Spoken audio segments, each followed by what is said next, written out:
তো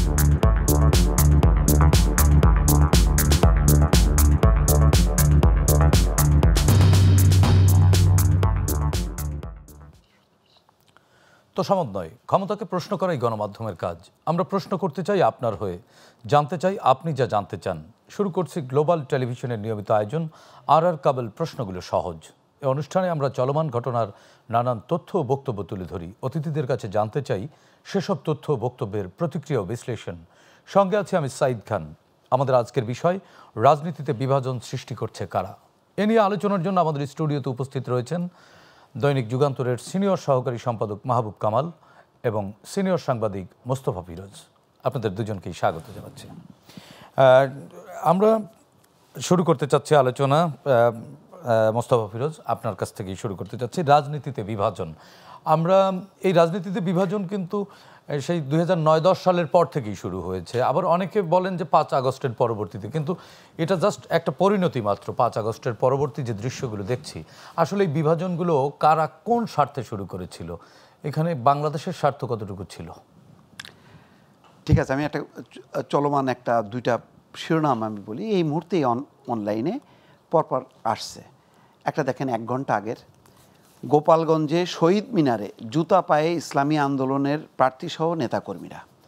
আচ্ছা, এটাকে যদি আপনি অ্যাক্সিডেন্ট মনে করেন যে ভুলক্রমে হয়েছে, কিন্তু আর তার থেকেও ভয়ানক একটা খবর, সেটাও 1 ঘন্টা আগে। রাজবাড়িতে বীর মুক্তিযোদ্ধাদের জন্য সংরক্ষিত কবরস্থানে দুর্বৃত্তদের আগুন। বুঝছেন, বিভাজনটা এইভাবেই হয়েছে। আমরা 5ই আগস্টটা আমরা কী ছিলাম? আমরা ফ্যাসিবাদ থেকে মুক্ত হয়ে একটা গণতান্ত্রিক কাঠামো নির্মাণ করতে চাইছিলাম, যেখানে সব দল মুক্তভাবে স্বাধীনভাবে ভোট দেবে। ভোট নিয়েই তো আসলে নাগরিকের স্বাধীনতা নিশ্চিত হবে। ভোটেরই তো আসলে অধিকার। এই অধিকারটা যদি আগে থাকতো, তাহলে তো আওয়ামী লীগের তো আর এইভাবে পরিবর্তনটা হতো না, হয়তো ভোটের মাধ্যমে পরিবর্তনটা হতো না, জুলাই আসতো না। আজকে দেখেন এইটা আসলো, যে এটা একটা গণতন্ত্রের জন্য শুভ সূচনা। কিন্তু আমরা এখন কি দেখি বা কি দেখছি যে স্বাধীনতা বিরোধী, মুক্তিযুদ্ধ বিরোধী শক্তিদের উল্লম্ফন, তথাকথিত তৌহিদি জনতার নামে সারা দেশে যে ধরনের মব কালচার চালু করা হয়েছে, এবং যেভাবে মুক্তিযোদ্ধাকে অপমান করা। এবং আপনি তো টকশোতে এখন তো আতঙ্ক রীতিমতো।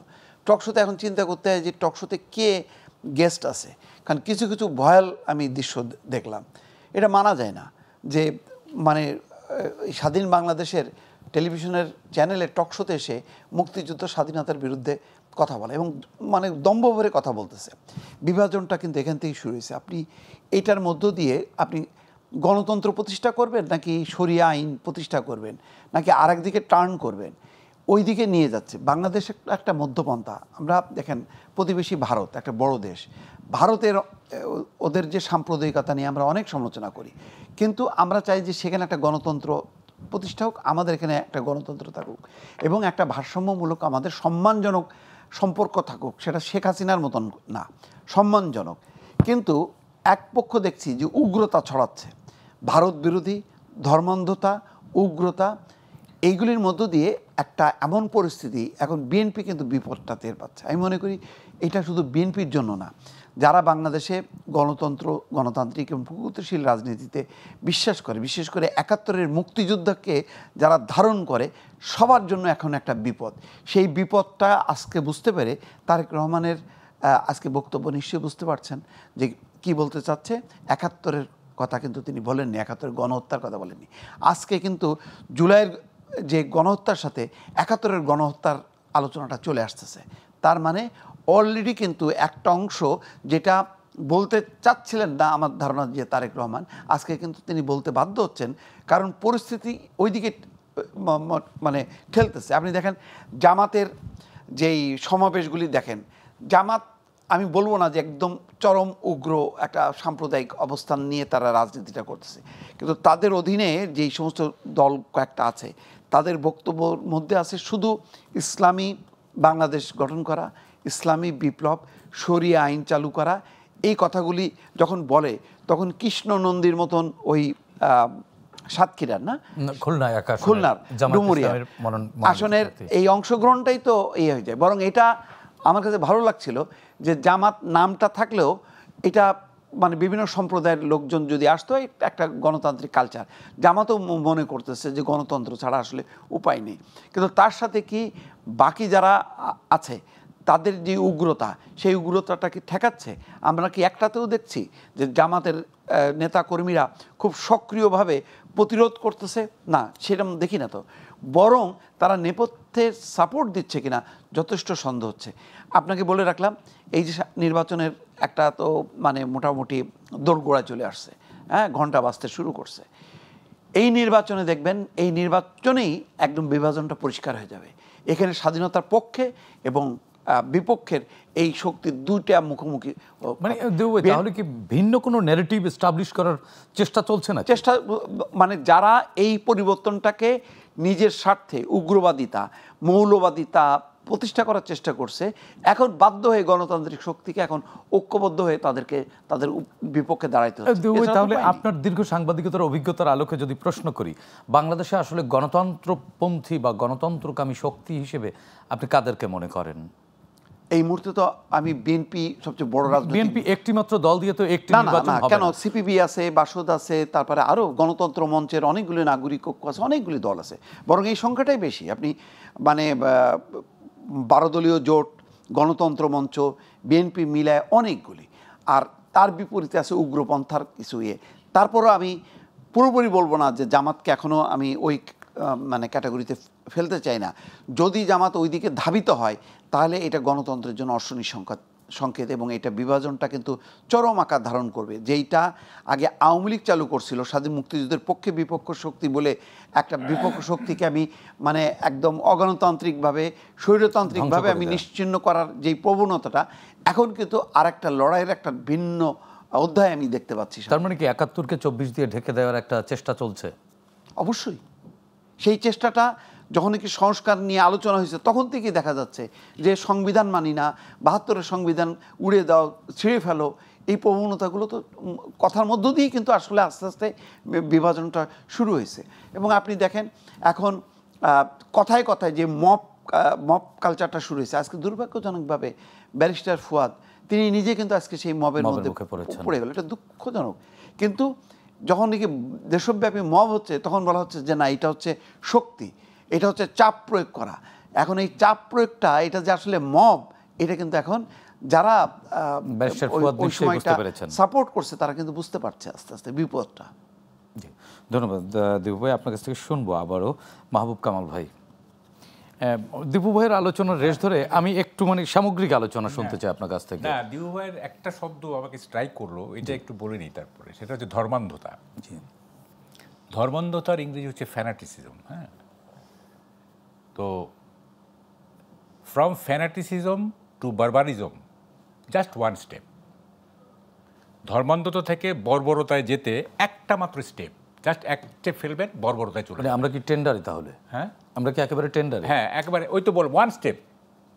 মানে ধর্মান্ধতা থেকে বর্বরতা, ওয়ান স্টেপ অ্যাহেড। এক স্টেপ দিলেই আপনি বর্বরতায় চলে যাবেন। আমরা তো চাইছি গণতন্ত্রে, এক স্টেপ পরে গণতন্ত্রে ফিরবো। শুনেন, দেখেন, প্রথমে আমি আমাদের চিন্তা পদ্ধতি নিয়ে একটু কথা বলি। হ্যাঁ, মানে তা না হলে কিন্তু হবে না। এগুলো তো সব চিন্তা পদ্ধতির খেলা, তাই না? আমি একটু মাইক্রো লেভেলে যাই, মানে মানে এটা কি বলে, সামগ্রিকভাবে। মাইক্রোতে পরে আসে, আগে ম্যাক্রো লেভেলে যাই। সেটা হচ্ছে, দেখেন, আমরা কি দেখছি এতদিন, যে এয়ার পলিউশন, বায়ু দূষণ, ওয়াটার পলিউশন, পানি দূষণ, এনভায়রনমেন্টাল পলিউশন, পরিবেশ দূষণ।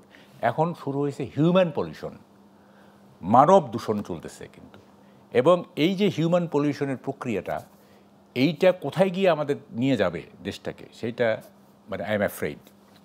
যেমন ধরেন আপনার ভাইরাল সিদ্দিক, সে কিন্তু আগে এরকম ছিল না, ঠিক আছে?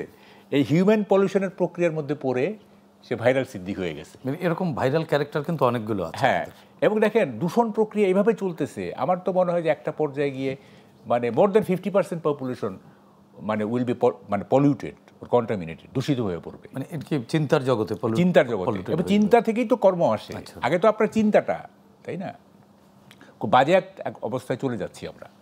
দেখেন, আমি একটু বলি, আগের যে ৩-৪টা কেয়ারটেকার গভর্নমেন্ট ছিল না, তারা কি করছে, যে 3 মাসের মধ্যে একটা নির্বাচন দিয়ে তারা চলে গেছে। এই সরকার এটা কেয়ারটেকার নাম না, এটা ইন্টারিম গভর্নমেন্ট। ইন্টারিম গভর্নমেন্ট তারা কি মানে মানে এইটা আগেরগুলির চেয়ে পার্থক্যটা হচ্ছে এই গভর্নমেন্ট অনেক বিশাল ক্যানভাস নিয়ে কাজ শুরু করছে, রাষ্ট্র পুনর্গঠন, সংস্কার, এইটা সেইটা অমুক তমুক, হ্যাঁ, যে কারণে বিলম্ব হচ্ছে, তাই না?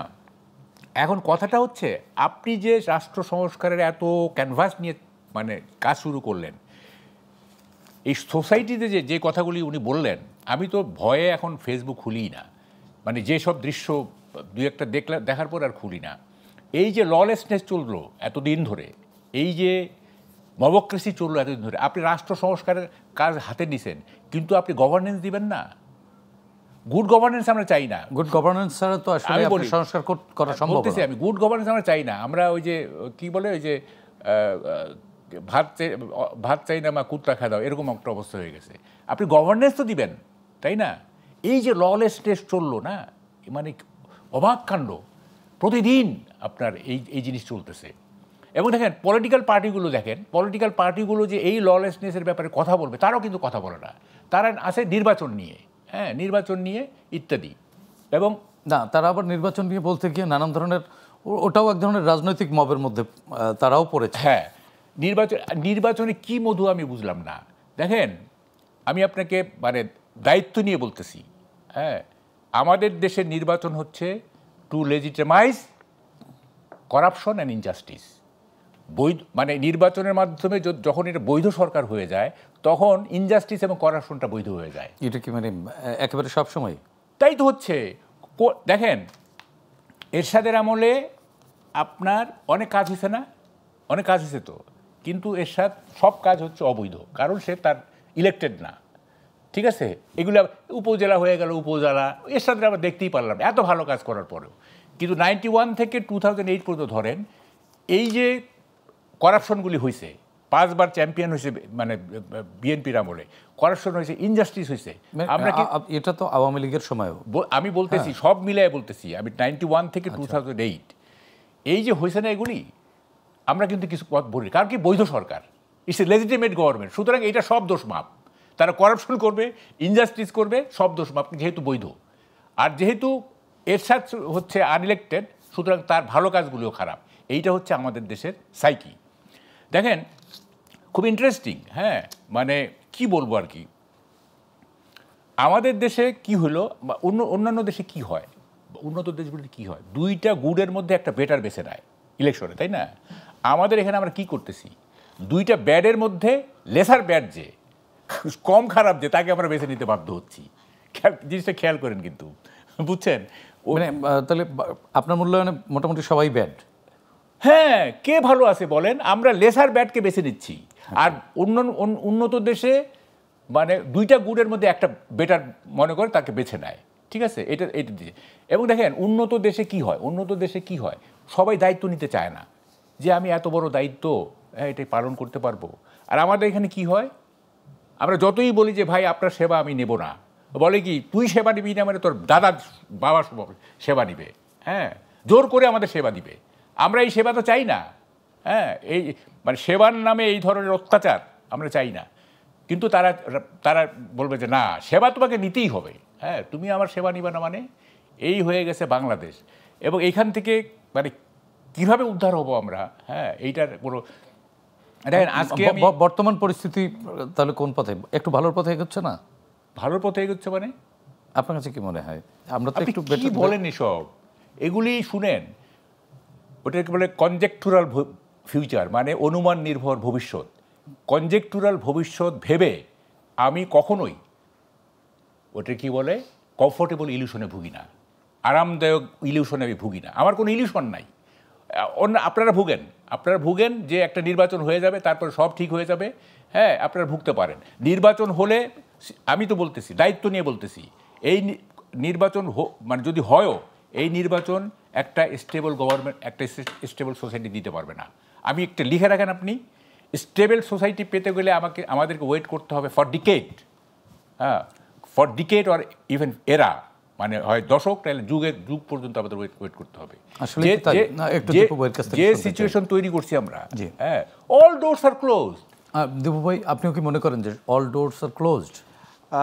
না, শঙ্কা আছে, চ্যালেঞ্জ তো আছেই। চ্যালেঞ্জ তো থাকবেই। হ্যাঁ, সেই চ্যালেঞ্জটা মানে যতক্ষণ না পর্যন্ত মানে আমি বললাম তো একটা নতুন একটা অধ্যায়ে আমরা আসলাম, তো যেহেতু একটা দীর্ঘদিন পর্যন্ত বাংলাদেশের রাজনীতিতে আওয়ামী লীগ এবং বিএনপির আমরা একটা পাল্টাপাল্টি অবস্থান দেখছি। এখন দেখা যাচ্ছে একটা অংশ একেবারে পুরোপুরি নাই হয়ে গেছে। সেই নাই জিনিসটা আসতে পারবে কিনা, আদৌ আসবে কিনা, আসলে কোন রূপে আসবে, কোন চেহারায় আসবে সেটা আমরা জানি না। যেহেতু একটা প্রতিহিংসার ভেতরে তারা প্রতিহিংসার সংস্কৃতি দীর্ঘদিন ধরে চলেও আসছে।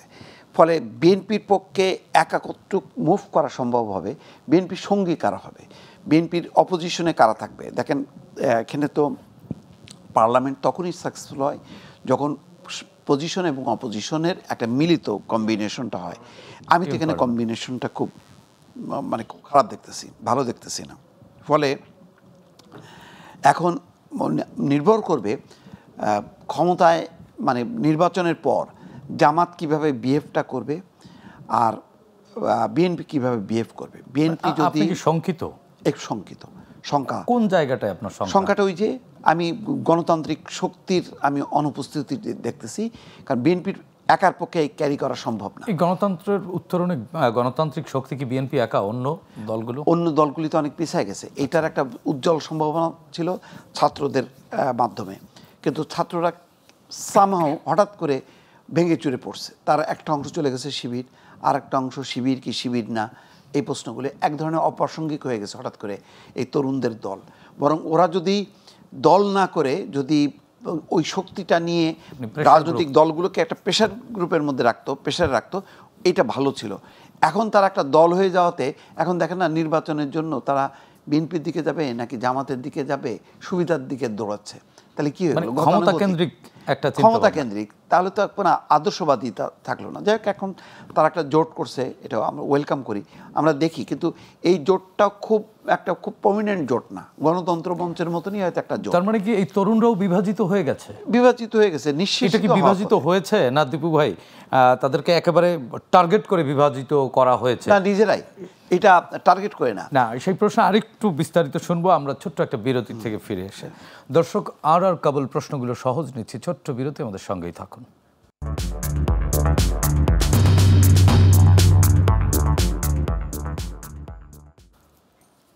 দর্শক, বিরতির পর আবারও স্বাগত জানাচ্ছি আর কাবুল প্রশ্নগুলো সহজ। আমাদের সাথে আলোচনায় উপস্থিত আছেন দৈনিক যুগান্তরের সিনিয়র সহকারী সম্পাদক মাহবুব কামাল এবং আমাদের সাথে যুক্ত আছেন সিনিয়র সাংবাদিক রাজনৈতিক বিশ্লেষক মোস্তফা ফিরোজ। ফিরোজ ভাই, বিরতির আগে আপনার সাথে আলোচনায় ছিলাম তরুণদের রাজনৈতিক যে সম্ভাবনা তৈরি হয়েছিল সেই সম্ভাবনাটা নষ্ট হয়ে যাওয়ার কারণেই বাংলাদেশ এক ধরনের রাজনৈতিক শূন্যতা তৈরি হয়েছে, যেটির কারণে আপনার দুজনই শঙ্কা ব্যক্ত করলেন। তাহলে আমাদের গতিগন্তব্য কোথায়? দেখেন, ঘটনাক্রমে মুক্তিযুদ্ধের পর, স্বাধীনতার পর তরুণদের একটা দল ছিল, সেই দলও বিশাল একটা আশা সঞ্চার করছিল, জাসদ। কিন্তু ভুলের চক্রে অথবা রাজনীতির অপঘাতে অথবা ক্ষমতাসীনদের মানে আক্রমণের মুখে তারা টিকতে পারেনি। তারপরে হয়তো ভুলের চোরাবালিতে তারা হারায় গেছে। তখনও তারা পারেনি। আজকে এইটা খুব দ্রুত বেগে তারা যে এরকম নিঃশেষিত অবস্থায় চলে আসবে, এটা কেউ কল্পনা করেনি। বরং দেখেন, জুলাই মাসে কথাটা চিন্তা করেন, তারপরে ডক্টর মোহাম্মদ ইউনূস যখন নাকি সরকার গ্রহণ করছে, তিনি কি বললেন আমি ছাত্রদের কথায় রাজি হয়েছি। তার মানে এটা কিন্তু বিশাল একটা উচ্চারণ। কিন্তু এখানে বিএনপি নাই, জামাত নাই, কেউ নাই, ছাত্রদের কথায়। এবং সবাই কিন্তু আমরা তাকায় থাকছি ছাত্রদের দিকে। তারা ট্রাফিক কন্ট্রোল করতেছে, আমরা মুগ্ধভাবে দেখতেছি তাদের এই পরিশ্রমটা, তাই না? পরের 1 মাস 2 মাসের কথাটা চিন্তা করেন। এবং তারপরে ওই যখন একটা বন্যা হলো নোয়াখালী বা সিলেট অঞ্চলে, ফেনীতে, তখন টিএসসিতে তারা বলতে বাধ্য হলো যে আমাদের আর আপনারা কিছু দিয়েন না, সহযোগিতা দিয়েন না, কারণ এটা বহন করার মতন যানবাহন নেই আমাদের। মানে একটা বস্তির তার কানে নাকের নলক, কানের দুল দিছে রিক্সাওয়ালা, সারাদিন পরিশ্রমের টাকাটা সেখানে দিচ্ছে টিএসসিতে। এটা তো আমাদের চোখের সামনে দেখা, তাই না? এই আবেগ অনুভূতিটা কি এখন আছে? মানে তাদেরকে ওই পরিমাণ আস্থা এবং আস্থা ছিল। তারা ঘুরে দাঁড়াতে পারতো, কিন্তু এই দলটা করার যে কে বুদ্ধি দিল আমি জানি না। এই দল করতে যে এটা কি আসলে কোনো কনস্পিরেসি আপনার কাছে কি মনে হয়? আমি জানি না, এটা হয়তো ঐতিহাসিক একটা ভুল হইতে পারে, বা তাদেরকে গাইড করার মতন হয়তো কেউ ভালো বুদ্ধি পরামর্শ দেয়নি, না তাদেরকে মিসগাইডটাই বেশি করা হয়েছে। যাই হোক, আমি এটাকে চক্রান্ত ষড়যন্ত্র বলবো না, এটা আমাদের দুর্ভাগ্য জাতির। আজকে যদি তারা ওই চাপের মধ্যে রাখতো, তাহলে বাংলাদেশের এই যে এখন এক ধরনের উগ্রতা, ধর্মীয় উগ্রতা, উগ্রবাদ, তার বিপরীতে হচ্ছে গণতন্ত্রের যে লড়াইটা, যেটার আমরা দেখছি, আপনি আর কয়েকদিনের মধ্যে নির্বাচনী প্রচার প্রচারণায় দেখবেন যে সেই বিভাজনটা। আমি তো এখন জনসভাটা খেয়াল করি, জামাত ইসলামীর নেতৃত্বে জনসভার তার মেকআপ গেট আপ একটা, তার বক্তব্য একটা, আর বিএনপির যখন জনসভা হচ্ছে, যা এখনও অবশ্য পূর্ণমাত্রায় শুরু করেনি, আমি দেখতেছি যে সেখানে একটা আলাদা। এবং আজকে তারেক রহমান খুব স্পষ্ট করে দিল, তাহলে এই লড়াইটা কিন্তু আবার নতুন রূপে চলে আসলো। কিন্তু সেখানে ছাত্ররা কোথায়? ছাত্ররা বরং একটা সাংঘাতিক রকম ভূমিকা রাখতে পারত। ভূমিকা রাখলে আজকে আমরা সংকটের মধ্যে পড়তাম না। এই এনসিপি বলেন, ছাত্রদের নেতৃত্ব বলেন, পুরোপুরি অপ্রাসঙ্গিক হওয়াতে আবার সেই পুরনো রাজনীতির গণতন্ত্র এবং উগ্রবাদের মাঝামাঝি একটা বাফার জোন দরকার ছিল আমাদের। আমরা এখন সেই বাফার জোনটি নেই। এবং আমরা এখন গণতন্ত্র শুধু হুমকির মুখে না, আমি বলি যে আঞ্চলিক নিরাপত্তা পর্যন্ত হুমকির মুখে পড়ে গেছে এখন। কারণ ওই উগ্র গোষ্ঠী এখন তারা এমন সব আওয়াজ দিচ্ছে যে কালকেই ভারতের সাথে যুদ্ধ করো। বিএনপি কোনো জনসভায় আপনি দেখেন ভারত বিরোধী কোনো বক্তব্য রাখতে? প্রতিবেশী তো বদলানো যাবেও না, ফাইনালি বদলানো যাবে না। আপনি অবশ্যই, আমরা কি চাই? আমরা দাসত্ব চাই না, আমরা ন্যায্য অধিকার চাই, আমরা যুদ্ধ চাই না, একেবারে নেক টু নেক। হ্যাঁ, কিন্তু এখন এই যে উস্কানিমূলক যে কর্মকাণ্ডগুলো চলতেছে, এটা যদি এই শক্তি যদি সামনে চলে আসে, তাহলে আপনি বোঝেন, তাহলে আমরা একসঙ্গে কী হলো, আমাদের গণতন্ত্র হুমকির মধ্যে পড়লো, আমাদের নিরাপত্তা, দেশের নিরাপত্তাটা পর্যন্ত হুমকির। তারা যদি সরকার গঠন নাও করে, তারা তো পার্লামেন্টে মেইন অপোজিশন হচ্ছে। সেটাই, এটাও তো আমাদের জন্য একটা বড় আওয়াজ যে আমরা আগে ধরেন গণতান্ত্রিক শক্তি কী ছিল, একটা ক্ষমতায় ছিল আর একটা ক্ষমতার বাইরে ছিল, মানে রাজপথে ছিল বা পার্লামেন্টে থাকলেও বিএনপি আওয়ামী লীগ পাল্টাপাল্টি ছিল। এখন কি অবস্থা? এখন তো একটা ভিন্ন একটা চেহারা আমরা দেখতেছি। তো এটাকে আপনি কিভাবে মোকাবেলা করবেন? এটা মোকাবেলা করতে গেলে যেই পরিমাণ একটা মানে হবে, ম্যাসাকার হবে, বা জনগণের মধ্যে যে ধরনের একটা কি বলে বিভ্রান্তি বলেন, অসন্তোষ বলেন, এক ধরনের সহিংস পরিস্থিতি, যেটা আমরা মব কালচারে দেখতেছি, ধর্মের নামে উগ্রতার যেই বহিঃপ্রকাশ, যে কবর থেকে মাটির নিচ থেকে লাশ উঠায় নিয়ে এসে পোড়ানোর মতন ভয়াবহতা, আপনি এটাকে কি বলবেন? মানে পার্লামেন্ট থেকে রাস্তায় বা সোসাইটিতে বিশৃঙ্খলা তৈরি হবে এবং আরেকটা দিকে ধাবিত হবে, যার ফলে দেখেন আমাদের গণতন্ত্র, আমাদের উন্নয়ন কিন্তু পশ্চিমা অনেক স্বার্থের সাথে সংযুক্ত।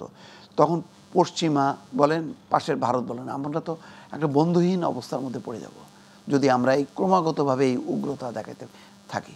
সুতরাং এইটা আমরা এই মনে করি যে একটা বিপদের দিকেই কিন্তু আমরা আছি। এই জন্যই বলছি যে বিএনপির জন্য কিন্তু সামনে অনেক বড় চ্যালেঞ্জ।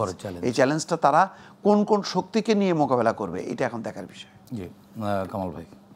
না, প্রথম কথা হচ্ছে যে আমরা কেন আশা করলাম যে অভ্যুত্থানের পরে একটা বিশাল কিছু হয়ে যাবে? এইসব প্রশ্নের উত্তর তো অনেক আগে দেওয়া আছে। এইসব প্রশ্ন অনেক আগে 5টা দেশের বিপ্লবের নেতৃত্ব দান করে সাইমন বলিভার বলে গেছে অনেক আগে, revolution devours its own children. বিপ্লব তার নিজের সন্তানদের খেয়ে ফেলে। একটা এক্সট্রাঅর্ডিনারি, একটা দূরদর্শী নেতৃত্ব ছাড়া বিপ্লবের পরে বিপ্লবে অংশগ্রহণকারীদের মানে পথভ্রষ্ট হওয়া থেকে বিরত করা খুবই কঠিন কাজ। সেটাই হয়েছে। সেই ধরনের নেতা আমরা পাই নাই যে বিপ্লব তার সন্তানদের খেয়ে ফেলবে, এই না খাওয়া যে খেয়ে ফেলতে না পারে, এই জন্য যে নেতৃত্ব দরকার ছিল সেটা পাই নাই। Doctor Yunus is not that kind of leader. ঠিক আছে, এই জন্য ডক্টর ইউনূস তো লিডার, আমি বলছি, নিজেকে ডিক্লেয়ার দেখেন খুব বাজে অবস্থায় চলে গেছে কিন্তু দেশ। এখন কি দাঁড়াচ্ছে জানেন? আমি তো ফেসবুক খুলে দেখি, এখন হচ্ছে স্লোগান হচ্ছে মরো, মারো, ফাটো, ফাটাও, আগাও। এই হচ্ছে স্লোগান। মানে আমি এটাকে মানে সামারাইজ করলাম আর কি। বক্তৃতা হচ্ছে যে কোরআনে আছে আগে মারো তারপরে মরো, এই ধরনের বক্তৃতা হচ্ছে। এগুলি ফেসবুক খোলাই যায় না আজকাল। দেখেন এই যে এখন যে অবস্থাটা না, এই অবস্থাটা বিএনপি নেতৃত্ব বুঝতেই পারে নাই, মানে কি অযোগ্য নেতৃত্ব, তারা বুঝতেই পারে নাই যে তাদের আওয়ামী লীগের চাইতে বড় শত্রু গোকুলে বাড়ছে। হ্যাঁ, তারা আওয়ামী লীগকে টার্গেট করে আছে। তারা বুঝতে পেরেছে। আজকে তো তারেক রহমানের বক্তব্য এটি পরিষ্কার। His too late. তারা 2001 সালে দুজন জামাতের লোককে মন্ত্রী করে নাই। তারপর 5ই আগস্টের পর আমরা কি দেখছি, একটা কি বলে যে ওটা কি বলে অ্যারেঞ্জমেন্টের গেম খেলেনি তারা। It is too late. এখন যেহেতু জামাত মানে মরিয়া হয়ে উঠছে, মানে কি বলে যে ক্ষমতায় যাওয়ার জন্য, এখন মানে ওনার যেহেতু প্রধানমন্ত্রিত্বের ব্যাপারটা কোয়েশ্চেনেবল হয়ে দাঁড়াচ্ছে, এখন উনি মুখ খুলছেন। এই মুখ তো উনি খুলবেন মানে সেপ্টেম্বর অক্টোবর নভেম্বরের দিকে উনি মুখ খুলবেন। Why so late?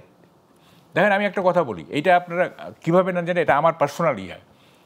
এই দেশকে যদি ভালো করতে হয়, এখনকার যে নেতৃত্বগুলো আছে বিভিন্ন জায়গায়, এই নেতৃত্বের অন্তত 50%কে রিটায়ার করতে হবে, মানে বাদ দিতে হবে রাজনীতি।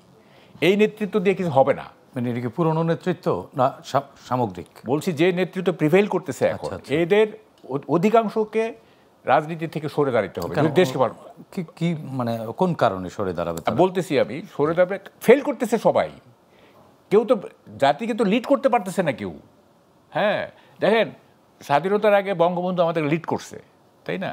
তারপরে স্বাধীনতার পরে ওরা কিছু ব্যর্থতা সে তো আছে। জিয়াউর রহমানও তো লিড করছে, তাই না? সবাই তো লিড করছে। এখন তো কেউ লিড করতে পারতেছে না। হ্যাঁ, আমি একটা কথা বলি, এই ফ্রান্সের প্রেসিডেন্ট ডগেলের একটা বিখ্যাত কথা আছে, all the graveyards are full of indispensable persons.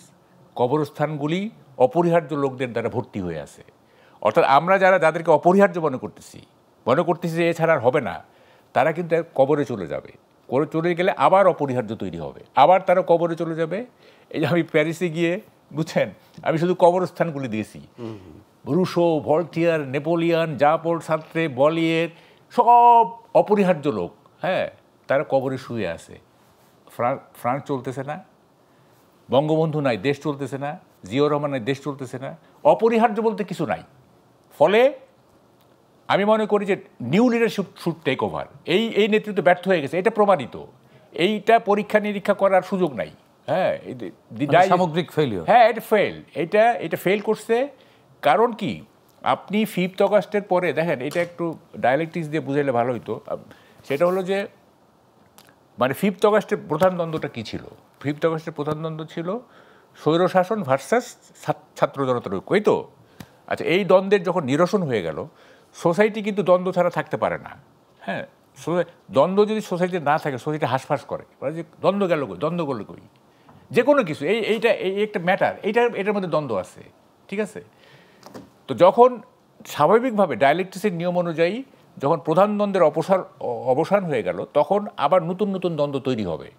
এই দ্বন্দ্বগুলো হ্যান্ডেল করা উচিত ছিল আমাদের চিফ অ্যাডভাইজারি কাউন্সিলে, এটা ওরা পারেন নাই, ঠিক আছে, হ্যান্ডেল করতে পারে নাই। ফলে দ্বন্দ্বগুলো চরম বৈরিতায় রূপ নিছে। দ্বন্দ্বগুলি হওয়া উচিত ছিল কি নন অ্যান্টাগনিস্টিক, অবৈরীমূলক। হ্যাঁ, তোমার সাথে আমার প্রতিদ্বন্দ্বিতা থাকবে, তোমার সাথে আবার পয়েন্ট অফ ডিফারেন্স থাকবে। হ্যাঁ, কিন্তু আমরা একটা সহনশীল সমাজের মধ্যে দিয়ে আগায় যাব। হ্যাঁ, কিন্তু দ্বন্দ্বগুলি হয়ে গেল চরম বৈরীমূলক, এবং এই যে চরম বৈরীমূলক হয়ে গেল, এইটা আমাদের নেতৃত্বের দুর্বলতা। So this leadership should quit. এই লিডারশিপ দরকার নেই আমাদের। New leadership should take over. New leadership তো যে সম্ভাবনা তৈরি হয়েছিল তা তো ধ্বংস হয়ে গেল অঙ্কুরেই। আমরা এ বিষয়ে আরো আলোচনা শুনবো। খুবই একটা অ্যাবসার্ড ড্রিম, এটা খুব অসম্ভব একটা স্বপ্ন, কিন্তু আমি এটা মানে আমি এটা মিন করি বলে আমি বলতেছি। জি, ধন্যবাদ। আমরা শুনবো আবারও। দর্শক, আর কাবল প্রশ্নগুলো সহজ নিচ্ছি, ছোট্ট বিরতি, আমাদের সঙ্গেই থাকুন।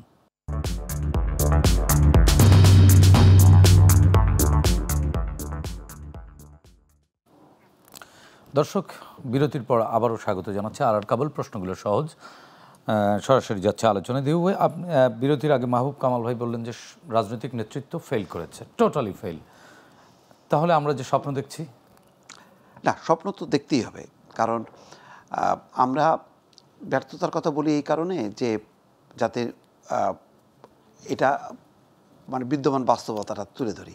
কারণ আমরা তো দেশটা পরিচালনা করি না বা আমরা রাজনীতির নেতৃত্ব দেই না, কিন্তু আমরা মনে করি যে এই মুহূর্তে একটা সংকটজনক অবস্থায় আছে। এখন এখান থেকে উত্তরণটা ঘটবে, সেই উত্তরণ ঘটার উপায়টা কি? উপায়টা হচ্ছে নির্বাচন, একটা মানে শান্তিপূর্ণ নির্বাচন, সুষ্ঠু নির্বাচন ছাড়া কোনোভাবে আপনি জবরদস্তিমূলক, দাঙ্গা হাঙ্গামামূলক, জাল জালিয়াতির নির্বাচন দিয়ে আপনি এই অবস্থাটা উত্তরণ ঘটাতে পারবেন না।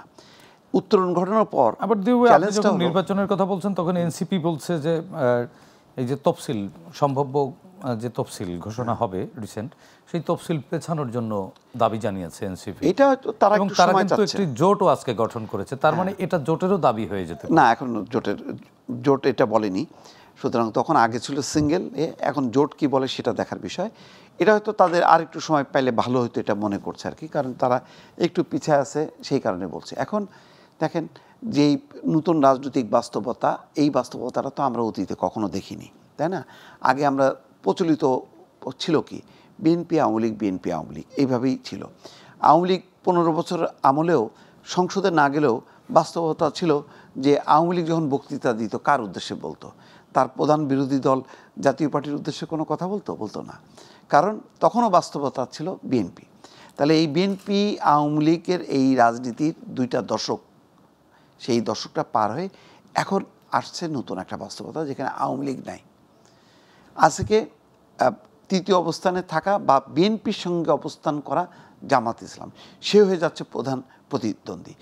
এই অবস্থায় নতুন যে চ্যালেঞ্জ, এবং আমরা হাসিনা খালেদা এই নেতৃত্ব দেখছি, এখন আসছে হাসিনাও নাই, খালেদাও অসুস্থতার কারণে বাস্তবতা হচ্ছে যে তিনিও রাজনীতির দৃশ্যপটে নেই। আছে কে? তারেক রহমান, অন্যদিকে আছে কি ডাক্তার শফিকুর রহমান। আপনি যতগুলো মুখ দেখেন সব নতুন নতুন মুখগুলো।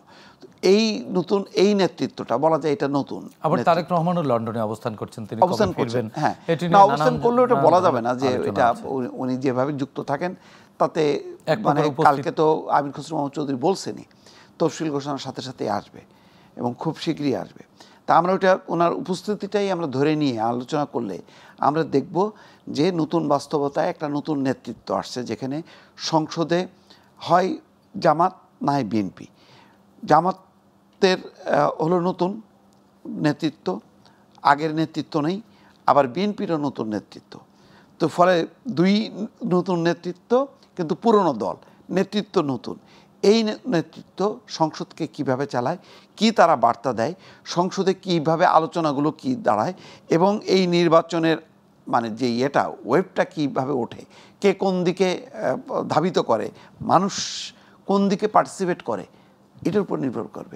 কারণ এর আগের আলোচনায় কিন্তু আপনি বলছিলেন যে মাঠের যে নির্বাচনী ক্যাম্পেইনের যে চিত্র, সেই চিত্র দেখে আপনি নিজেই ভয় পান। হ্যাঁ, ভয় তো। আপনি এখনো তো মানুষের এগুলো পুরোপুরি এখনো তো আসে নাই, কারণ নির্বাচন ওয়েবটা তুললে তখন মানুষের মনোভাবটা বোঝা যাবে যে আসলে মানুষ কোন দিকে রান করতেছে। তাহলে আমরা যে বলছি ইনক্লুসিভ এবং স্বতঃস্ফূর্ত শান্তিপূর্ণ নির্বাচনের প্রত্যাশা করছি, আবার আপনি বলছেন যে এক ধরনের ভীতি আপনার মধ্যে। না, ভীতি না, আমি বলছি যে ওয়েবটা মানে জনগণ কোন দিকে নেতৃত্বটা বেছে নেয়, কোন দলকে বেছে নেয়, এবং যে দলকে বেছে নিল সেই দলের নেতারা নতুন, বিএনপির ক্ষেত্রেও নতুন, জামাতের ক্ষেত্রেও নতুন, তারা কিভাবে নেতৃত্ব দেয়। আমি বলছি আমাদের শঙ্কা আছে, বিপদ আছে, নতুন চ্যালেঞ্জও আছে। সেই চ্যালেঞ্জটা আমি এখনই বলে দিতে পারি না, ডিক্লেয়ার করতে পারি না যে সব শেষ, আর কোনো সম্ভাবনা নেই। না, সম্ভাবনাটা আছে, কিন্তু ওই যে বিপদগুলো আছে, যেই বিপদটা আমি বললাম, উগ্রবাদিতা, ধর্মান্ধতা, এইগুলো যদি মাথাচাড়া দিতে থাকে এই নির্বাচনকে ঘিরে এবং সামনে নতুন সরকার গঠনকে কেন্দ্র করে, তখন এটা চূড়ান্ত রূপ। অনেকে কিন্তু মনে করছে এখনো যে নির্বাচন আদৌ হয় কিনা।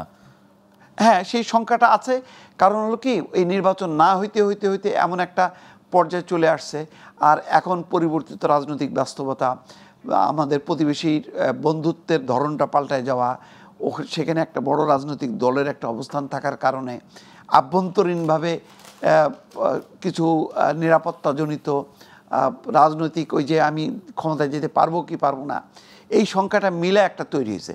কিন্তু আমি যতটুকু মনে করি যে অন্তর্বর্তী সরকার খুব সিরিয়াস, দ্রুত নির্বাচন দিয়ে তারা দায়িত্ব শেষ করতে চায়, কারণ এটা যথেষ্ট হয়েছে। এরপরে আর যদি দীর্ঘ পথ পাড়ি দিতে হয়, অনেক রকম বিপদ সামনে আসবে, যেটা নির্বাচিত সরকার ছাড়া একটা অনির্বাচিত সরকারের পক্ষে এটা ফেস করা সম্ভব না। মাহবুব কামাল ভাই, শুনেন, আমি তো মানে রাষ্ট্র নিয়ে খুব একটা ভাবতে চাই না এখন, আমি আর ব্যক্তি জীবন নিয়ে ভাবতে চাই। হ্যাঁ, সেটা হলো যে আমি ট্যাক্স দেই কিন্তু আমি নাগরিক সুবিধা পাচ্ছি না কেন, মানে কী কারণে, এই আমার দোষ কোথায়?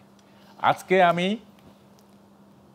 এই যে মোবাইল কোম্পানির কী সব আন্দোলন হচ্ছিল, 1.5 ঘন্টা সিএনজিতে বসে থেকে তারপরে আমি যাচ্ছে না 2 মাইল হেঁটে আমি বাসায় গেছি। হ্যাঁ, এই ভোগান্তি কেন হবে? আমি তো ট্যাক্স দিই, তাই না? এবং একই আন্দোলনের কয়েকদিন আগে আবারও আমাকে 2 মাইল হাঁটতে হয়েছে। হ্যাঁ, এই যে একটা অবস্থা চলতেছে আর কি, রাষ্ট্রের তো কোনো, সরকারের তো কোনো বিকার নাই, সরকারের তো কোনো কিছু অ্যাড্রেস করার মতো তাদের কোনো মানসিকতাই নাই। এটা কি অদ্ভুত একটা সরকারের মধ্যে পড়ছি আমরা ভাই, কোনো কিছু অ্যাড্রেস করতেছে না, মবক্রেসি না, ললেসনেস না, এই যে নাগরিক ভোগান্তি, কোনো কিছুই তো অ্যাড্রেস করা হচ্ছে না। তো কি মানে শুধু রাজনীতি সাজাইলে হবে?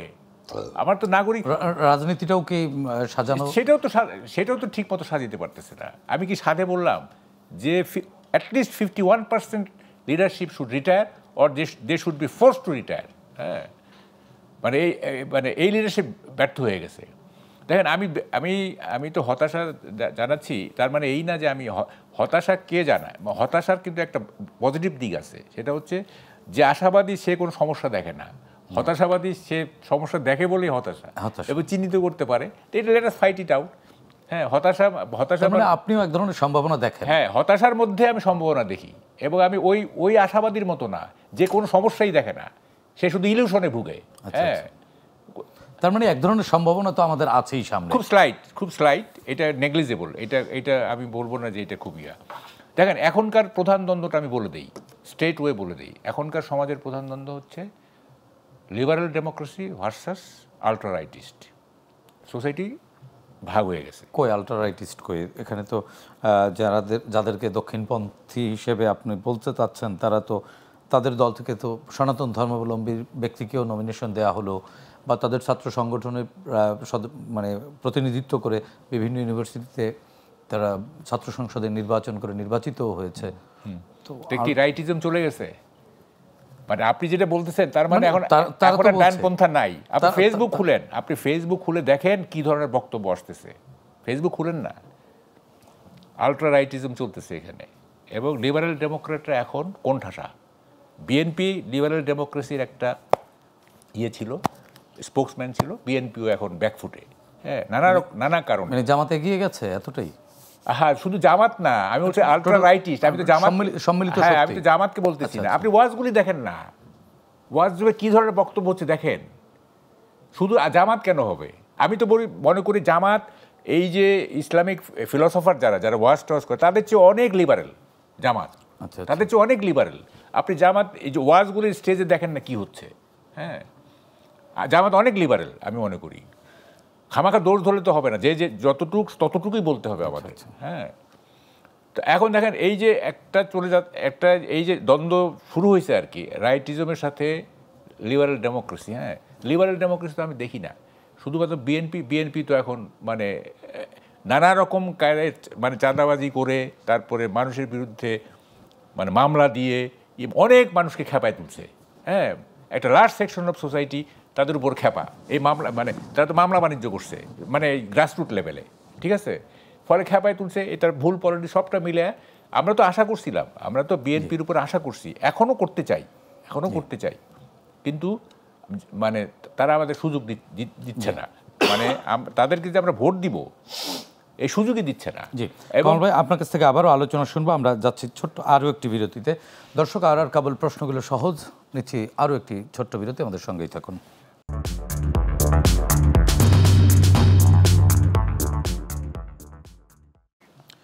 দর্শক, বিরতির পর আবারও স্বাগত জানাচ্ছি আর কাবুল প্রশ্নগুলো সহজ, যাচ্ছি সরাসরি আলোচনায়। মাহবুব কামাল ভাই, আপনি বলছিলেন বিরতির আগে যে লিবারেল যে ডেমোক্রেটিক পার্টিগুলো রয়েছে তারা পিছিয়ে গেছে। তাহলে আপনি যে সম্ভাবনা দেখলেন, যে আপনি আশাবাদী না, হতাশ, তারপরেও একটু আশাবাদী, কোথায় আশা দেখেন? না, আশাবাদী তো আমি জোর করে হচ্ছি একটা বেটার স্যাটিসফ্যাকশনের জন্য, সেটার কথা না। কথাটা হচ্ছে যে একটা যদি নির্বাচন হয় তো হোক, ঠিক আছে, সেটা কেমন হবে? যদিও আমি 2012 সালে লিখে রাখছি যে যে ভোট দেওয়ার 6 মাসের মধ্যে উপলব্ধি হয় ভুল করেছি, সেই ভোট আমি আর দিব না। 91 সাল থেকে 2009 পর্যন্ত যে ভোট দেওয়ার 6 মাসের পরে উপলব্ধি হয় যে ভুল করেছি, সেই ভোট আমি আর দিব না। এটা 2012 সালের কথা। যাই হোক, এবার ভোট দিব কিনা পরে চিন্তা করে দেখব। কথাটা হচ্ছে, একটা নির্বাচন হলো ধরেন, হ্যাঁ, কী লাভ আপনি বলেন? কী লাভ? ওই ইলেক্টেড গভর্নমেন্ট কি এই সোসাইটিতে একটা স্টেবল সোসাইটি আমাদের উপহার দিতে পারবে? বিএনপি তো বলছে তারা একটা বিয়ের কত কথাই তো কয় রাজনৈতিক নেতারা। এইসব রেটোরিকে আপনারা শুনেন, আমি শুনি না। তারা তো একত্রিত হয়ে অনেক প্রতিশ্রুতি দিয়েছে। আমি বলি শুনেন, মানুষ পণ করে পণ ভাঙিয়া হাপ ছাড়িয়া বাঁচিবার জন্য, রবীন্দ্রনাথের কথা।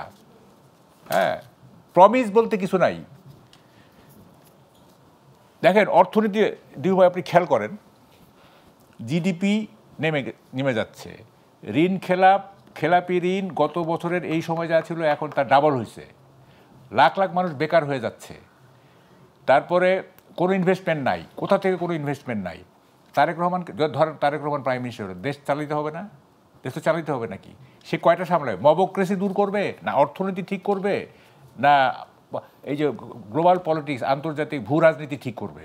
বলেন আপনি।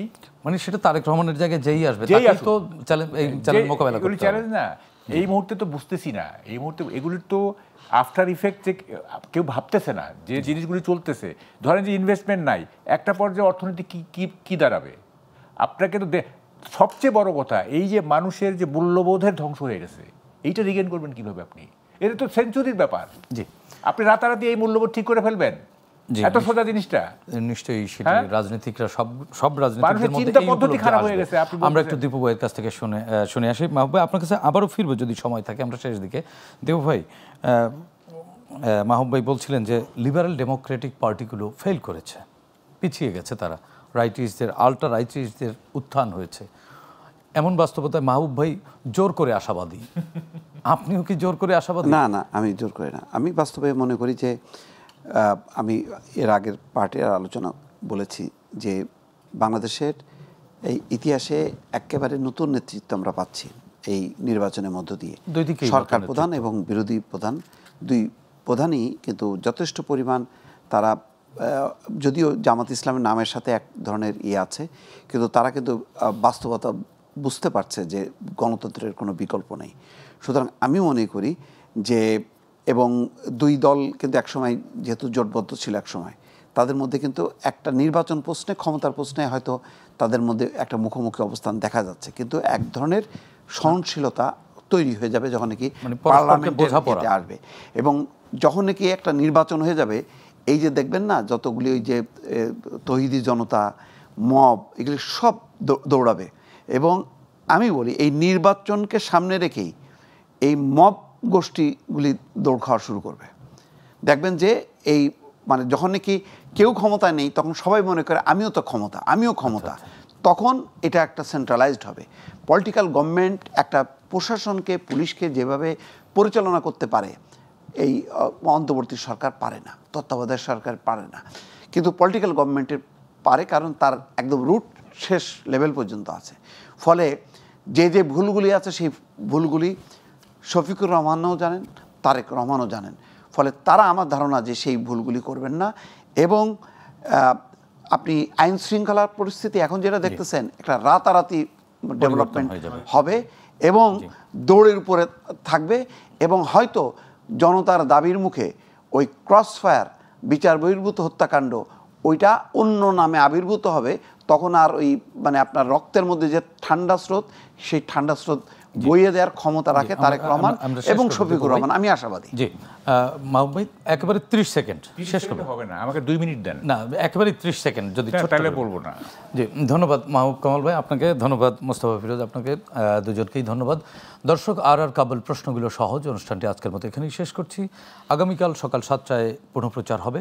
ফিরছি কাল রাত ঠিক 9টায় নতুন অতিথিদের সঙ্গে নিয়ে। ততক্ষণ পর্যন্ত ভালো থাকুন, সুস্থ থাকুন, গ্লোবাল টেলিভিশনের সঙ্গেই থাকুন।